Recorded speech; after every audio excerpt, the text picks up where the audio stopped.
Coming up, I'm going to teach you how to decide if you should quit your job in 8 minutes or less. And then community college is on the rise for Gen Z. We'll unpack why that is.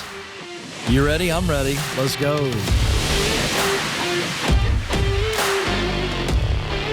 Helping you win in your professional life so your personal life is better. That looks like more money and more meaning. I am your coach.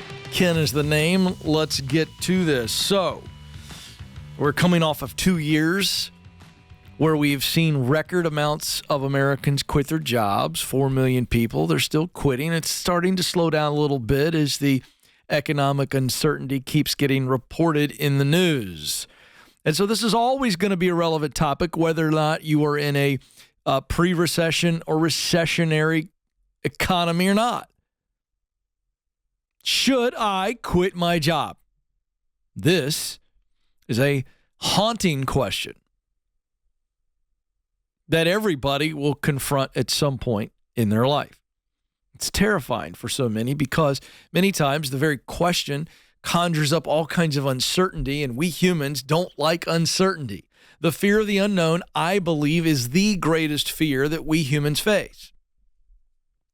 So in less than 8 minutes here, I'm going to give you a very simple 4-point outline, 4 questions that if you ask and answer, and you actually answer with diligence, you dive in, you go get the truth, I can guarantee you that you will quit with confidence. You will quit when you're supposed to quit. And let me give you this. I grew up with a dad who was played college sports, and he coached me and everything, and I played sports all the time. And he used to say a phrase to me over and over and over and over and over and over and over and over and over and over and over and over, and to the point where I just got tired of hearing it. And it meant well, but it's actually not true. The phrase is, winners never quit, quitters never win. That's not true. Winners quit the right things. They just do. They got a knack for figuring out when to move on. And so there is this cultural stigma with quitting that still is very much alive and well today. But if you're quitting the right way, no stigma, and I'll guarantee you it is key to your progress. Here we go. 4 questions. First question is why to quit. If you are wrestling with the question, should I quit my job? The first thing you have to look at is why am I wanting to quit?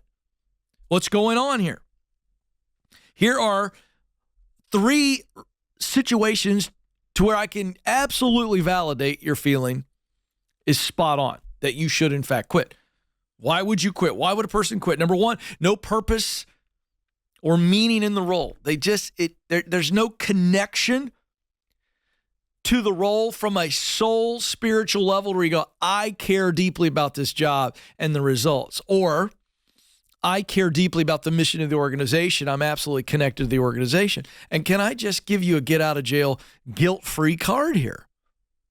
If you are working in an organization where it might be a nice place to work and nice people, but there's no real connection to the product or the service or the mission of the organization, can I just tell you it is only a matter of time before you will begin to fade away in your engagement just because it's not missional. You're just showing up doing a job. That's not how we humans are wired. Second reason you should absolutely quit is a toxic culture. This is a horrible boss or horrible co-workers. And I got to tell you this, if you've got toxic co-workers and your boss is aware of it, even though they may be nice, they are a horrible boss. Good leaders don't allow toxicity in the workplace. And I can tell you this, you can absolutely be doing a job you love, as I call it, the sweet spot, something you're good at, something you love, something that produces results that you care deeply about. But if you're doing it in an unhealthy, toxic environment, you will not want to go in. It's that simple. The third reason you should quit is limited growth. You've hit your lid, or you're about to hit the lid, and you can see I can only grow or go so high at this company. Let me tell you again, this is an automatic. I got to quit at some point because you will begin to resent the place. It will have a negative effect on you if you see a lid and you can't get through the lid. All right, that's why to quit. When to quit. Once we've determined, and I've given you 3 really clear reasons why it is an absolute, I need to quit. Now, when do we quit? Well, first, we quit when we are in a, and this is like, what's the timing is what I'm addressing here. He gave you the why. I gave you the why first. Now this is the when, the timing of it. The only time I recommend an abrupt quit is when you are in a dangerous or harmful situation. Sexually, physically, just a very, very dangerous situation or harmful to your mental health and now your health. You know what? We'll go figure something else out. We're out, okay? The most often that we see the when come into play, and I get this call on the show, Ken, when should I quit? Very simple. When you have something else to go to. In other words, I want you quitting to something, not from something. I want you stepping into something. So let's go ahead and get another boat up to the dock and step out onto that. That's when we know it's time. We got something waiting for us. And then the third situation, and this is the rarest, it's when I'm financially at a place I'm independent. I took a question at my breakthrough event in Atlanta just 2 weeks ago. The guy stood up, runs a small business. He started it, and he's wrestling with Ken. It's just not doing what I want it to do. I've resurrected it once before, and I was excited about it. This time, I'm back in that phase, and I don't think I've got the juice. And he was essentially asking me, can I shut my own business down? I said, well, what's your financial situation? He says, I don't ever have to work again. I said, what? The whole crowd started laughing. I said, you're telling me you're independently wealthy, you don't ever have to work another day in your life? He goes, no. I said, quit tomorrow. Shut the business down tonight. I don't care. Shut it down. That's a very rare situation. So we covered why to quit, when to quit. Now let's talk about where to quit. What am I quitting to? First and foremost, the next rung on the ladder is where most of us are in this situation. In other words, I'm progressing in my career, and now I'm ready to step up to the next thing that gets me ultimately to where I want to go. So think of career, professional development as a ladder. So one, we want to quit to the next rung on the ladder. I'm ready. I'm ready for the next challenge. I've earned the opportunity. It's before me. Boom, I'm going to step up. Second place that we're quitting to is a new ladder. Get a lot of these calls and coaching opportunities on the show. I'm quitting to another ladder. I was in accounting, but I want to go into technology as an example. Third, I'm quitting to the dream job. So this is defined by I'm spending the majority of my day using what I do best, my talent, to do work that I love, passion, to produce results that matter to me, mission. This is the dream job. It is not a fairy tale fantasy. Most people equate the phrase dream job with this thing that could never happen. Well, to me, that's ridiculous. The dream job is there. I long for it. Thus the word dream. Now, that's the when you have one of those three scenarios. Now, how?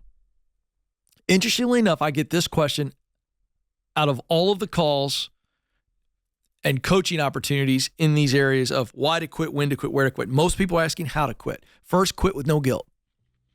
If you are quitting to a better opportunity, you are not doing anything unethically or illegally. Second, quit with class. What do I mean by that? With excellence. Finish well, leave the job, the person coming behind you in a better place. Leave the way you would want to be left. If you do those four things, you're going to quit and quit well.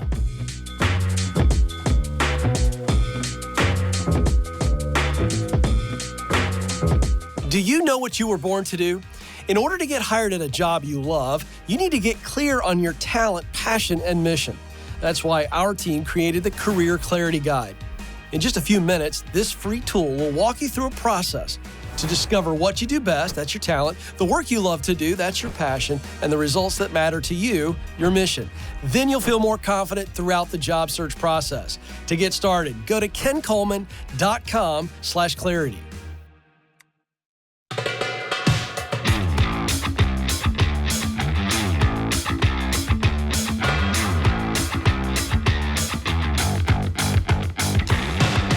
Of the people, by the people, for the people. I'm a man of the people because I want you to know your uniqueness and turn it into money and meaning. I'm Ken. Welcome. Hey, the show's growing and I'm grateful to you for that.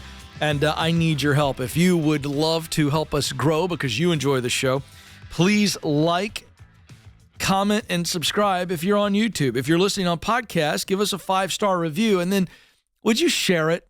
Do you know a family member or friend who's just struggling? They feel stuck. Some of them are ready to quit, or they recently quit and they don't have anything to quit to. Some have been fired or laid off, and they're really down. This show is a great tool and resource for those people. Share, because I want to help as many people as possible. All right. In the news here, in my hand, an article from Business Insider, headline, Community College becoming popular for Gen Zers hoping to avoid debt. This is a great headline. This gives me hope that people are beginning to wake up to the stench that they've become used to. And now it's starting to smell. It's like they got used to how foul smelling it is. And now they're waking up going, wait a second, this stinks like you know what. This is awful. What's the stench? Debt, lack of opportunity, frustration, all coming from this cultural lie that a college diploma is the only way to success or the best way to success. It's not true. It's just simply not true. Let's look at the data. I love this Gen Z. Now I'm parenting 3 Gen Zers, so I'm partial. But this group's got an entrepreneurial spirit to them, and they're really questioning societal norms, and I like it. Major companies are partnering with community colleges to provide students additional opportunity. Now, this is where business always solves problems better than government.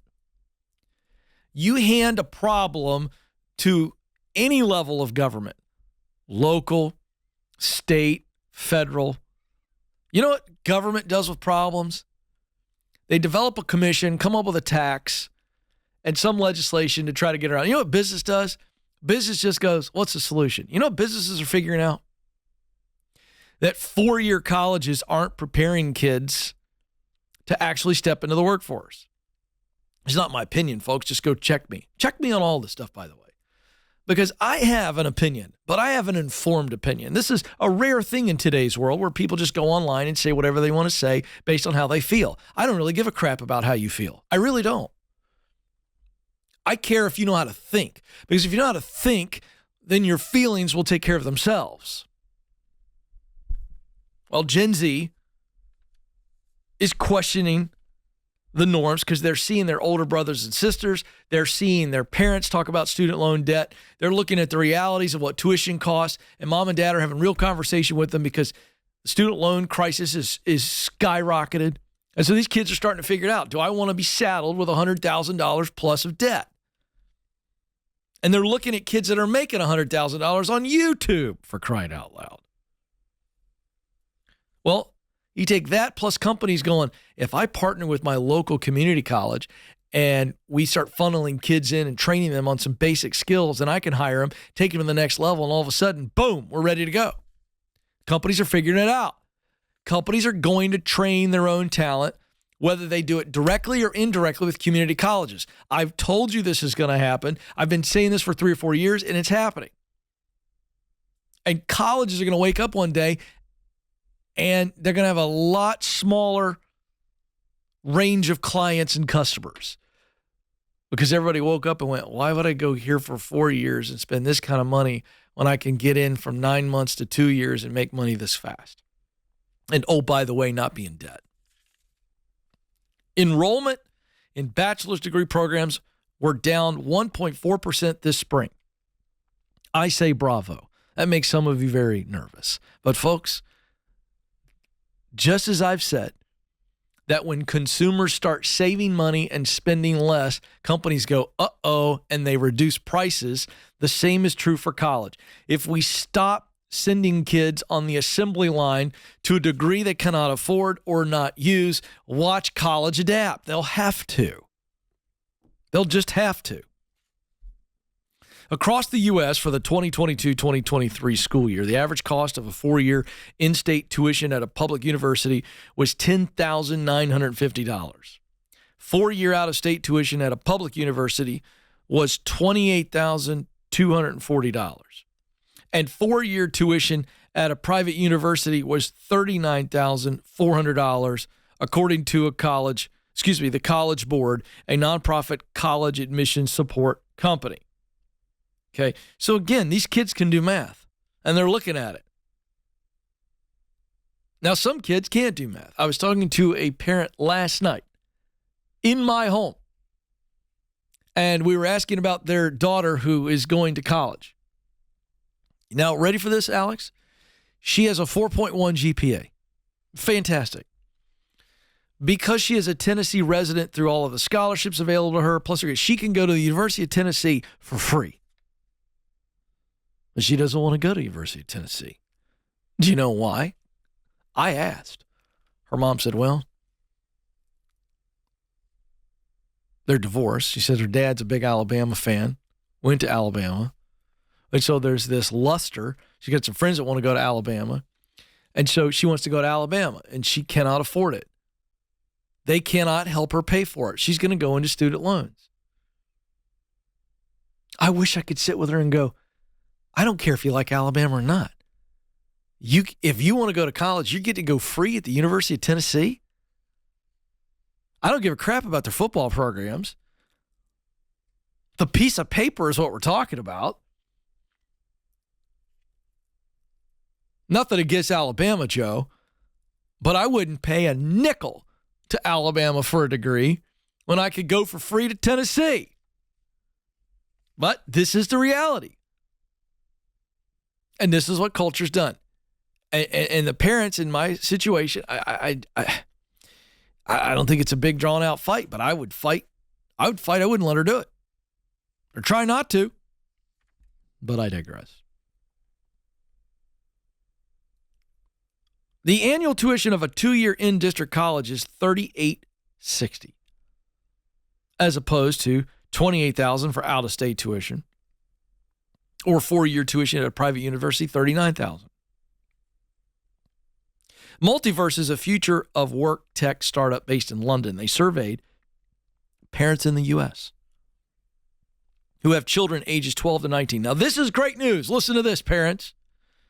There's strength in numbers. Some of you are going to feel uncomfortable, but maybe safe to finally change your mind. Listen to this. 69% of parents said they would support their children skipping college altogether and entering the workforce right after high school. What? This is great news. I don't believe, in fact, I know this data did not exist 2 years ago. 69% of parents would be okay with it. This is huge to changing the culture because these kids could go to trade schools. These kids could go to Bethel Tech. I endorse Bethel Tech, betheltech.net. Call them today and talk to them about the shorter program they've got for high school students. It's less than the $3,000 that you'll pay for a community college. Less by a nice margin. Basic computer and technology skills where kids can get right into the workforce. I don't know why you wouldn't consider it. Tech is everywhere. It's the new trade. Today's strong job market is encouraging more students to start their own company or go work right out of high school. According to the NSC, 2-year majors in computer and information sciences and support services saw a 9.7% increase in enrollment this spring. Mechanic and repair technology rose 8.2%. Personal and culinary service, 9.7%. Transportation materials moved up 11.8%. What does all this mean? The trades aren't so dirty anymore. They're not so shameful. And that's how it ought to be.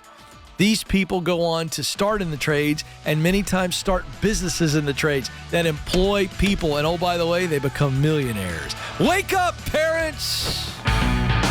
All right, folks, welcome back to the Ken Coleman Show, where you're going to get a lot of common sense. It's going to provoke some of you to feel some things, but I would challenge you to get outside of your feelings and think a little bit as to why you feel the way you feel when I challenge you. And this is a warning, by the way, to some of you sensitive parents. I'm just going to set it up that way. This is a warning to you sensitive parents. And this is a warning to some of you who deal with anxiety or are friends and family with people who deal with anxiety. This is a warning for you to actually think as you listen and watch what I'm about to say, because it needs to be said. I also know what it's like to parent a child, multiple children, who deal with higher doses of anxiety than what would be the norm. Okay. I feel like I set that up. Now, here's a story from USA Today. They feature a lady, and I'm not going to say her name. You can look up the article. I'm not here to, in any way, slam this mother. But I hope this is a wake-up call to many of you who may be dealing with this new trend. And it is a trend, and it is troubling, and it can be dealt with pretty easily. Here we go. Boy, oh boy, some people, they're going to need a Pepsi AC after this. So they feature a lady in here who has a teenage son who, as it goes to great lengths to say this is a good kid, he's never stolen anything, done illegal substances, physically hurt everyone, he just doesn't go to school. Okay. I immediately had an eyebrow raise. We're going to say, this kid's a great kid. He doesn't do anything wrong. We just can't get him to go to school. As if, like, he has no responsibility in this. Okay, I kept reading. She goes on to say that the condition is hell. Started in the middle of the 6th grade. He began staying home from school when his anxiety was too difficult to manage. The days became more frequent, turning into weeks and months until finally he stopped going altogether. Now a police officer was at her house saying, I got to take your son to school. So she sought help from all over the place. Doctors, counselors, other educators, trying to understand what was stopping her son from going to school. You, ma'am, you're the one stopping your son from going to school. Am I right? You let him stay home from school. It wasn't that he wouldn't go. It was that you didn't make him. What is happening? Sometimes I don't know. So you ready for this? Finally,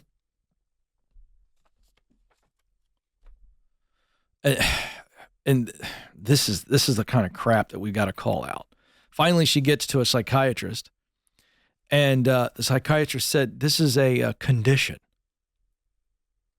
that a growing number of students with severe anxiety are facing. And you ready for the condition? School avoidance. Now, if you are a man or a woman of common sense, you are shaking your head, rolling your eyes, maybe spitting. This is an example of what I shared on my show recently. I don't know how long ago it was, Alex, probably a month ago. I talked about the softening of America, the weakening of America. Dave Ramsey, my leader, my mentor, calls it the wussification of America. I don't care what phrase you, but folks, I am not in any way minimizing anxiety. Anxiety is real, but you can have tremendous anxiety and still go to school. Are there days where there are meltdown days and it's probably better for the kid not to? And go get him the professional counseling, give him the tools. You as a parent, walk alongside of him. I've been there. For those of you that are throwing stones at me already, number one, I can't feel them. But if you've got the guts to throw something at me and criticize me in the comment section, which, by the way, I don't read, hear me say this. I've walked alongside my kids who've dealt with trauma, real trauma, and have been gripped by it. But I walked alongside of them and I met them there. And without getting into the private details, we got through it together. And the thing that they were afraid to do, they actually did. Did it take 45 minutes? Yeah. Did I force them? No. I walked alongside of them as their father and made them feel safe enough to trust me that they walked through the fear and they got on the other side.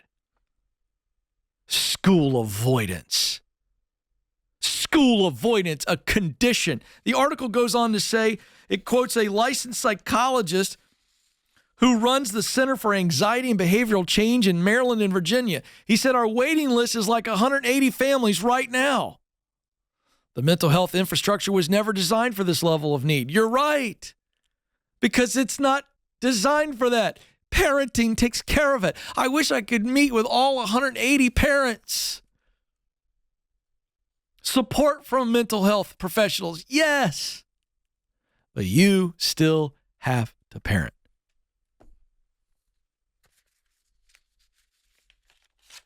School avoidance. Now, let me just tell you what's going on here. This is not all on the parents. We have a school system that is so scared of their own shadow because of politicians and bureaucrats that will penalize these principals and teachers for actually holding kids accountable, instructing them, challenging them, coaching them, guiding them, all things that each one of us with some common sense would say, this is good for every human being to have that in our lives. And we have professional men and women who are trained to do it. And if we'd let them just teach, you might be surprised what would happen. But we've got politics and we got bureaucrats and we got political correctness, and nobody wants to be offended, and helicopter parents who are so concerned about how their kids feel, they forgot to teach their kids how to actually do. See, we want our kids to feel good, but we forgot that if we teach our kids how to do good, work hard, overcome challenges, fail forward, that they'd actually feel better about themselves. But the reason these kids are gripped with anxiety and they say, I can't go to school today, is because they got no grit or guts. You know why our kids don't have grit or guts? Because parents, we don't allow them to do hard things. We don't allow them to do scary things. See, if I teach my kid how to do hard things, to develop grit. If I teach my kids how to do scary things, to develop guts. And a kid with grit and a kid with guts doesn't fall in this growing number of soft snowflakes who can't live outside of a padded room. And we call it school avoidance. And we send out the warrant officer to get Sparky out of his room, off the computer, and into school. So psychiatrists, if parents are coming to you for school avoidance, why don't you just say, we don't take appointments for school avoidance. They're going to be okay. Here's a good book to read. Here's a PDF. Why don't you just tell Sparky to get into school? But see, we don't do that anymore. Because now we live in a world where, now I'm really fired up, where basically you can walk into any public place with an animal and go, it's my emotional support animal. I promise you, folks, if I buy a zebra today and I put a harness on the zebra, maybe a saddle, and I walk that zebra into the mall in Middle Tennessee, and somebody comes up to me and goes, sir, you can't have a zebra in here. All I got to do is go, it's my emotional support zebra. I really like to rub my finger on the stripes when I get nervous. Someone's going to go, oh, well, I got to back off of this guy, because if he calls the mall and tells them that he couldn't bring his emotional support zebra in, then maybe the news talks about it, and all of a sudden we've got this big uproar and this big giant thing. Now we got to let everybody bring their monkey, their zebra, their parrot, their dog. Listen, I'm just going to tell you something, folks. I'm all for mental health professionals. I go see a counselor. It's huge. It's great. But those are for the tools that I need to be able to process and think through things. But at some point, I got to stinking put a helmet on and get out in there in the real world. Come on, parents. School avoidance. You know what it is? It's straight up fake fear because they don't want to go to school because school sucks. There it is. I just diagnosed the whole thing.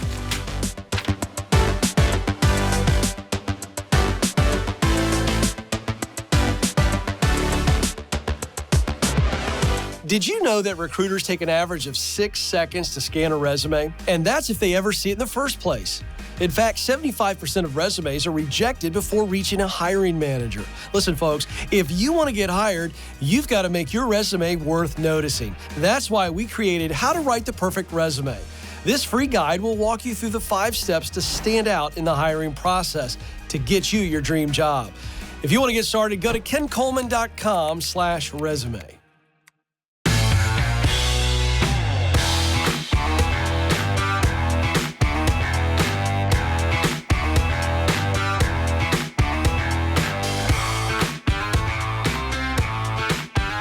All right, folks, time to coach some people up. Let's go, Randy.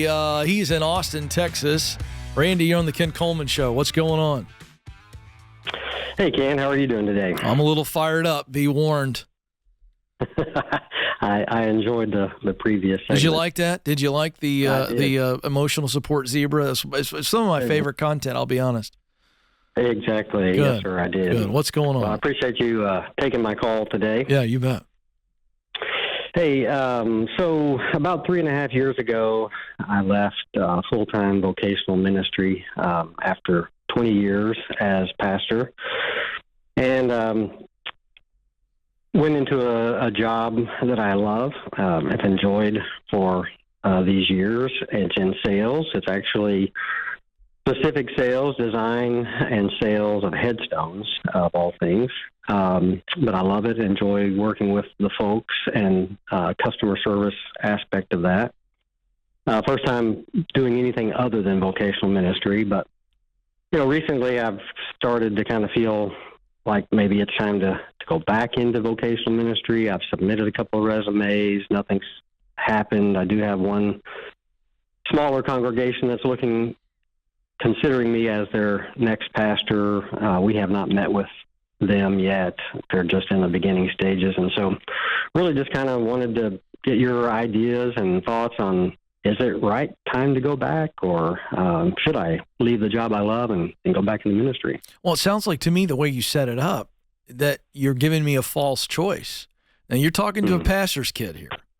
I know. And so we're going to get into some theology, and your interpretation may be different than mine. But based on what I'm hearing you say, you're asking the wrong question, and you're certainly asking it of the wrong person. Now, I appreciate and I'm honored by the call.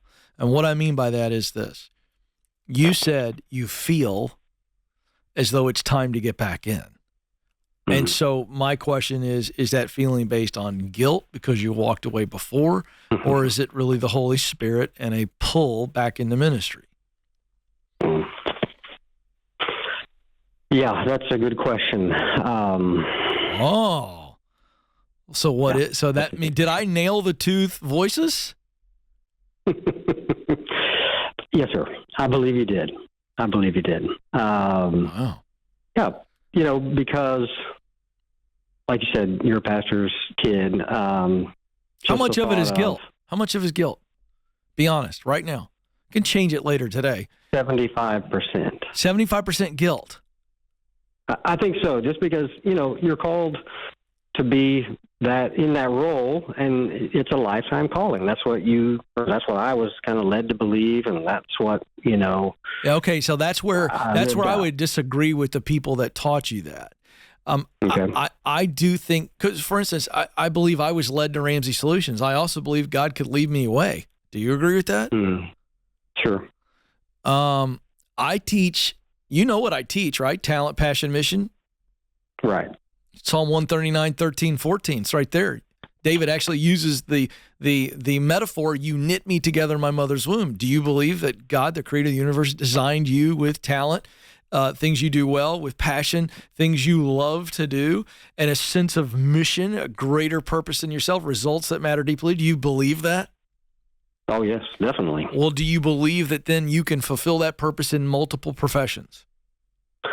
I do, because that's what I have found to be true in this role that I'm in now. 100%. When you described it to me, I heard the heart of a counselor, the heart of a caregiver that is very pastoral. And you think of the role of shepherd, right? We use that many times as we talk about Jesus, who the great shepherd, and we talk about the role of the shepherd. And when you are consoling families, I think you're ultimately consoling families. I don't think you're selling them headstones at all. Correct. Then that's what I like the most. Then I would stay there. And here's the bottom line for me. God does not deal in guilt. Right. God is not pushing you back into the ministry. I don't hear any evidence of that at all. What I hear is you feel ashamed and you feel a sense of guilt. And that's because, my dear friend, and I say this with love because I struggle with this, every Christian does. Sometimes we see God in the wrong way, and we see him through the lens of maybe our earthly father or an earthly authoritative figure. And I don't think God deals in guilt. So no, I would not go back, because I think if you do, you begin to resent the ministry. And I think your ministry is in your work, whether you're a pastor or not. Thanks for the call, Randy. You're doing good work. Keep doing it.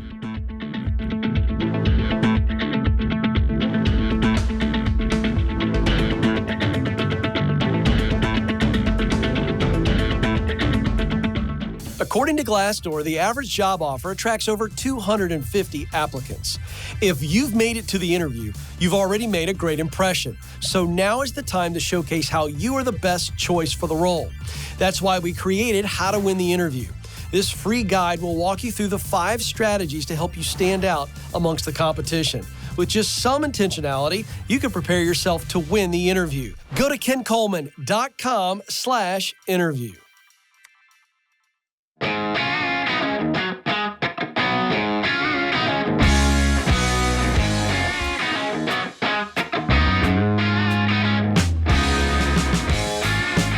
Helping you get unstuck so you can become unstoppable. Hey, if you feel stuck right now, can I just drop a thought on you really quick? I want you to just soak on this. And then back to the coaching calls we go. You are not stuck.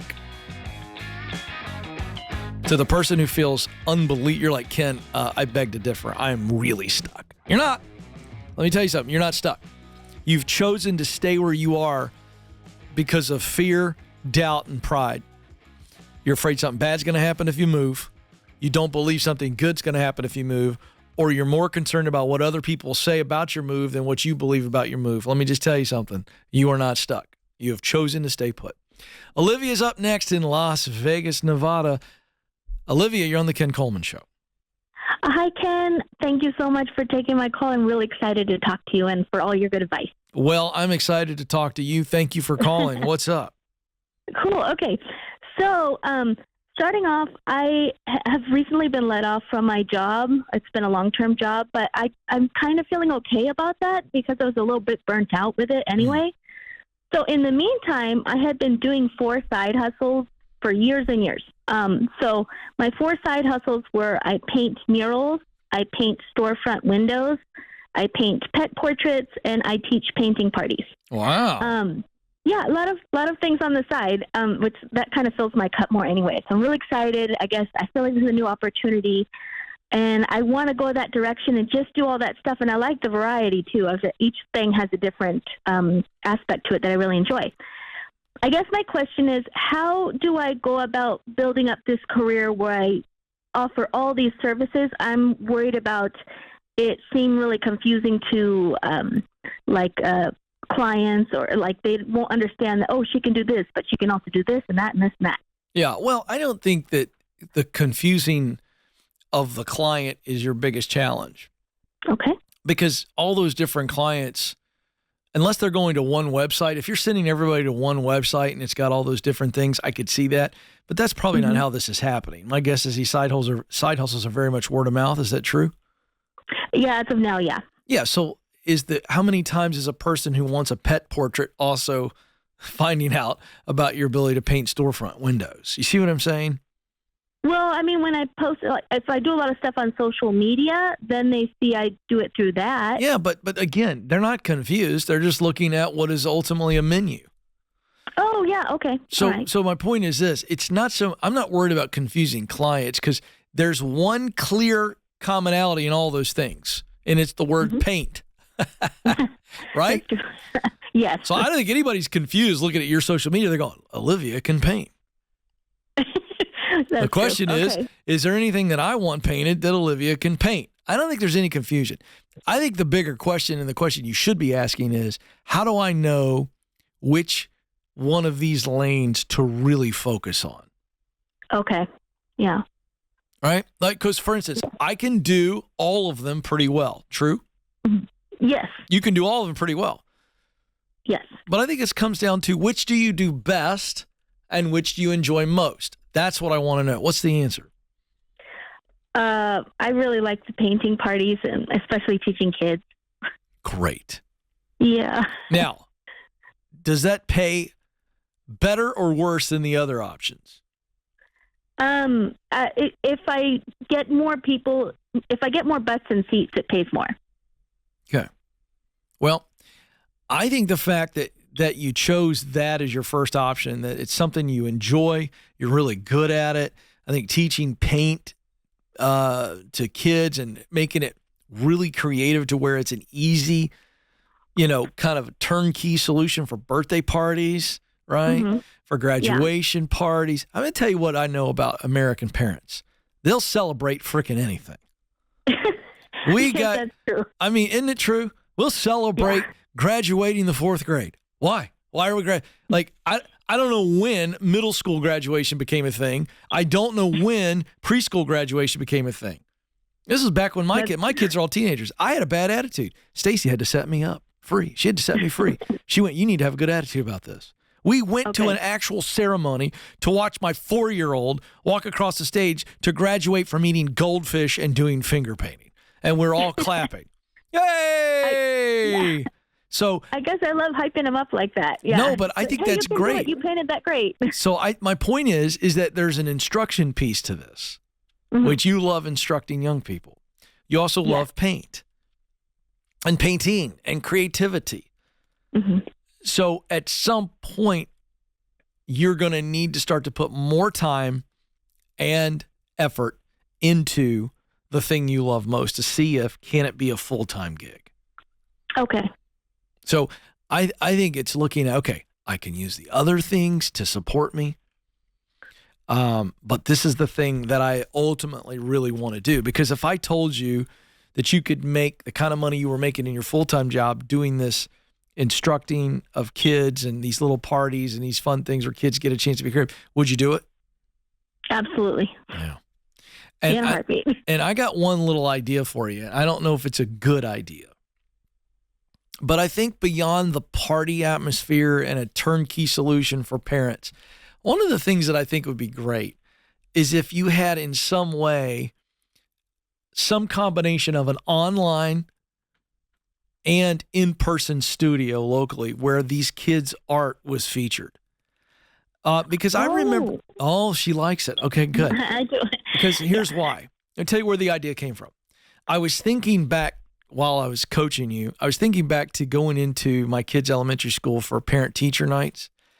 And inevitably, that first one of the year, you go in and they highlight your kids' artwork on the wall. And it's like a mad dash for the parents. We're all like jockeying, standing on our tiptoes, trying to wait our turn to see and find our kids' artwork. I mean, every parent loves seeing their little ones' drawings or paintings or writings. And I think there's an element there to where you take the turnkey and the party solution, a little fun thing for the kids, but also bring in the memory piece so they take something with them and they go, this is something that you can put in your kid's treasure box. And so when they're a high school senior, you pull it out and you show them their artwork. I think playing off the, hey, parents, get your kids off the screens and get them on the canvas. I like you turning this thing into Olivia and her business there in the Las Vegas area this is an absolute phenomenon. And I would really start to think through, how could I make my painting parties really, really different and really, really sticky? No pun intended. Cool. I like that though. Okay. Yeah, that sounds great. I love the idea. So I'm going to go and think about that and figure out how to do it. And by the way, one last little piece of advice. Take this initial idea that I've given you and sit down with some parents and say, I've got an idea about expanding the business to do this. Test it by talking to them. Okay. And see how they light up. If they light up, plus you light up, now we got ourselves a good idea. Yes? Yeah, I agree. I think that's awesome. Excellent. Olivia, you're great. Thank you so much for listening to the show and for calling in. Folks, I'm reminded after this coaching call, what's something that the rest of you've been listening to this or watching me coach Olivia, what's something that you can take away from this? And I think there's two things. Number one, are you asking the right question? This is why having a coach is so important in your life. She's asking the question of, will my clients be confused because I offer lots of different things that I can paint versus what's the thing that you love to paint the most and has the greatest joy for you and upside in the business? That's the question. And that's how you take talent plus passion plus mission. Talent, what you do best. Passion, what you love to do. Mission, results that matter to you. And that's how we figure out how to turn it into the best business idea. And now things are clicking. And the uniqueness of you leads to the uniqueness of your idea and business solution. That's the power of that exercise, of that conversation we walked through.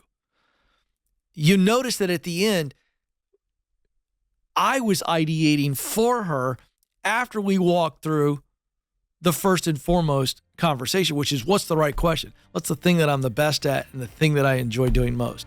Bing, there's the uniqueness. And in our uniqueness lies the opportunity for greatness. Thanks for listening and watching. This is the Ken Coleman Show. Press on.